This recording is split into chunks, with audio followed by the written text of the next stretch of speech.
Resisting tyranny is through freedom and self-reliance. The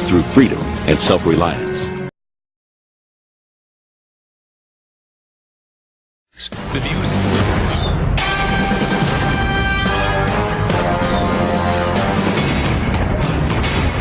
The financial meltdown. The year is 2014. All the U.S. banks have been nationalized. Unemployment is about between 12 and 20%. Dow is trading at 2,800. The real estate market has collapsed. Government and unions control most of the business, and America's credit rating has been downgraded. That's the first scenario. I want to talk to you now about something called the Bubba effect. I believe this part of the scenario is likely to happen, and I hope to God it doesn't. But we need to talk about it. Tim Strong is a retired Command Sergeant Major in the U.S. Army. Hey, Tim, how are you? Hey, Glenn. Good evening. How are you doing tonight? Explain what the Bubba effect is. This is something that the military has been concerned about. Well, we'll go back to the segue of the survivalist attitude. You know, it's that American that exists, that believes and trusts an American as it currently exists, and you know, they lose that faith and confidence within the various politicians and the areas that surround them. They end up developing their own infrastructure, their own means to survive, to basically fend for themselves. The disadvantage to that, Glenn, is with the Bubba effect, is it's not the diesel trucks and all that as we currently refer to, but you know, they can critically be a key play when it comes to, you know, having their own biofuel, that type of stuff to survive.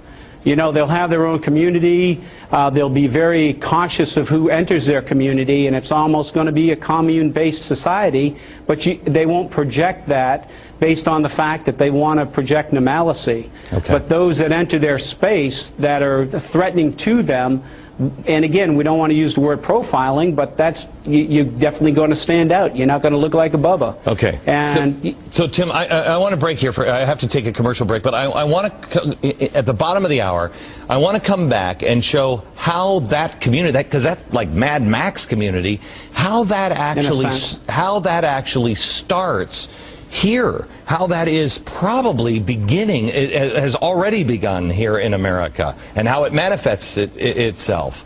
What are the other pressures that are building around the globe? And what if the U.S. can no longer be the world's policeman because the economy, the global economy, has broken down? That scenario, when we return. The modern-day militia movement begins in 1994. By 1995, at the height of their popularity, there are more than 1 million militia members in the United States. Militias consider themselves patriots, who, like America's founding fathers, are willing to fight for the principles on which this country was founded over 200 years ago. Although times have changed, some people feel it's dangerous to let the federal government's power over its citizens steadily increase. Militias believe that the only way to sustain a government of the people, by the people, for the people, is through freedom and self-reliance. The government coming in and disenfranchising people over and over and over again, and having the people say, please listen to us. The average person, some people will listen to the government, but others, and I'm seeing it already, they know the Constitution, they know the writings of the founders, and they feel the government has betrayed the Constitution, and so they will see themselves as people who are standing up for the Constitution. So how do you diffuse this, Michael, or how long even do we have before this becomes a crazy real scenario? Well, I don't think you'd want to diffuse it, Glenn. We've had a 40-minute program so far, and all of the problems we've talked about in one way or another are the result of the American government either overspending or overreaching. Wait a minute.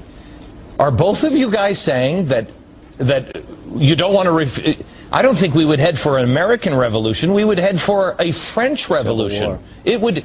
This is a scenario that would tear this country apart and spiral us into something that maybe we have never even seen before, including the Civil War. Glenn, the Second Amendment is about, at base, not about hunting or about a militia, but about resisting tyranny.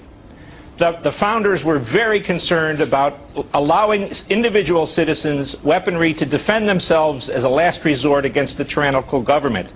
I don't think the government, the founders ever considered that there would be a tyranny of incompetence, but I think that's what we're facing. Okay. And ultimately, that's Gentlemen, the right of the American. Both of you guys, I mean, I can't believe I'm hearing this, and don't get me wrong, I am against the government, and I think that they have just been horrible, and I do think they are betraying the principles of our founders every day they're in office. We have military exercises going on in Iowa right now. We have a battalion, I believe in Maryland. People are training for civil unrest all over the country. I believe the answers, that they give, and they say, well, this is for this kind of unrest or this kind of unrest. Except we just had in our stimulus package a way for, if your governor says no to the money, the legislature can go around the governor and go right to the feds. It's this kind of thing that would make the federal government say, you know what, we can call up the National Guard. We don't need your governor to do it. Militias consider themselves patriots, who, like America's founding fathers, are willing to fight for the principles on which this country was founded over 200 years ago. Militias believe that the only way to sustain a government of the people, by the people, for the people, is through freedom and self-reliance. Resisting tyranny. Resisting tyranny. They know the Constitution. They know the writings of the founders. The government has betrayed the Constitution, and so they will see themselves as people who are standing up for the Constitution. Resisting tyranny. Is through freedom and self-reliance. Resisting tyranny. Is through freedom and self-reliance.